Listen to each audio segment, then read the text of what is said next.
Oh, howdy all, grab yourself a drink, it is time for some Path of Exile discussion. Today I wanted to talk about Timeless Jewels, those items that they don't actually tell you what they do. I'm going to put up 3 specific unique jewels on the screen in front of you now. One of these sells for multiple mirror shards, even very late in the league. The other 2 will sell for multiple chaos orbs. Try to work out which one is which. Here's a hint. The only way you're going to figure it out is either by a lucky guess or by having a look at the thumbnail of this video, because you're not going to find it from the items themselves. They just flat out don't tell you what they do. However, 16491 for a Lethal Pride jewel will have a few effects. Firstly, it'll change all of the notables, and the notable will be dependent upon the specific Conqueror name that is given. But for this particular seed, that's not all that important. What's important is that Multi-Shot gains 5% chance to deal double damage. Heartseeker gains 5% chance to deal double damage. King of the Hill, 5% chance to deal double damage. Fervor, 5% chance to deal double damage. Intuition, which is a more marginal node but still something you're willing to take on a bow attack character, 5% chance to deal double damage.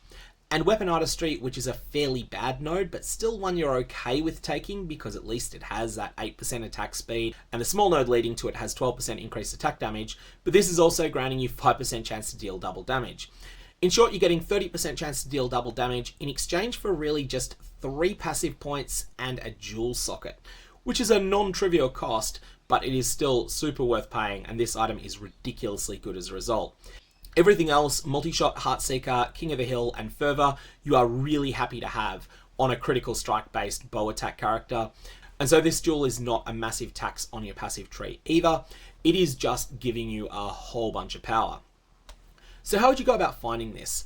There are 2 particular ways that you can find timeless jewels that are extremely good on a character. The first one is to have a look at expensive timeless jewels other players have listed and try to work out where they go on the passive tree and why they're expensive.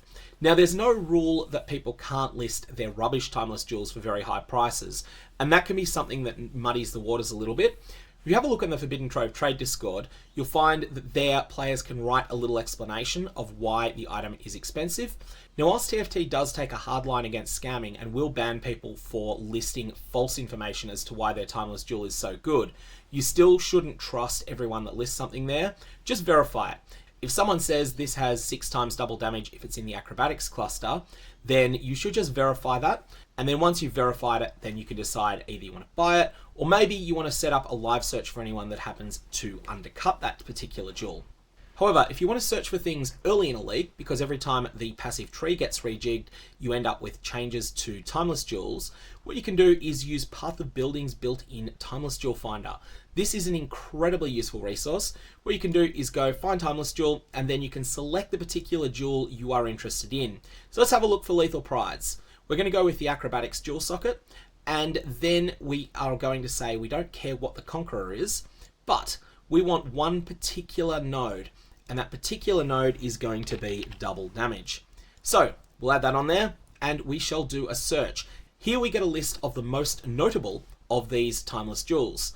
So the first one is 13981, which has 7 5% double damage nodes. The second one is 16491, the one we're looking at here, which has 6. And then there's 4 different seeds that have 5 and a whole bunch that have 4. Now, if you're looking at ones that have 4, you might want to look at nodes you don't mind taking. So for instance, you want to be asking yourself, Fervor, am I willing to take that? Yes, I am. Inveterate, that's the spell suppression node. You probably want to take that, so you're fine with that. Then for the nodes that might be a little bit more marginal, you've got Winter Spirit and Survivalist. These are reasonably good nodes, but they're not useful for every single build. So you'll then need to decide, am I willing to path to these nodes or not? If, for instance, you decide you're not willing to path to Winter Spirit, maybe you're playing a build that gains absolutely nothing from physical damage added as extra cold, then really this is only a 3 by double damage node instead of a 4 by double damage, and you should assess it accordingly. But once you've found the node you're looking for, then it's time to search for it on trade, or to set up a live search if you can't find it right now at a price you're willing to pay. You can also have a look for other timeless jewels as well. One thing that's important is that you will need to know the correct name for some of the mods. So on Lethal Pride, it's just what the mod does. But if you're looking at something like an Elegant Hubris or a Militant Faith, the various nodes that you might be looking for here actually have their own names, and that can be a real mess to look for. So for instance, 12% increased effect of non-curse auras on you is Superiority. you need to know that, and you'll need to research what that name is before you can use this Timeless Jewel Finder.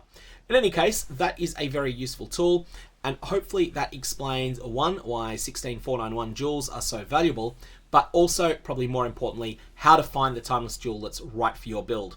So one final point on Lethal Pride in particular, but also other Timeless Jewels in general, is that a large percentage of the value of Lethal Pride jewels that drop is actually tied up in their chance to be one of these very, very, very good uber timeless jewels, the numbers that are known around the Path of Exile community.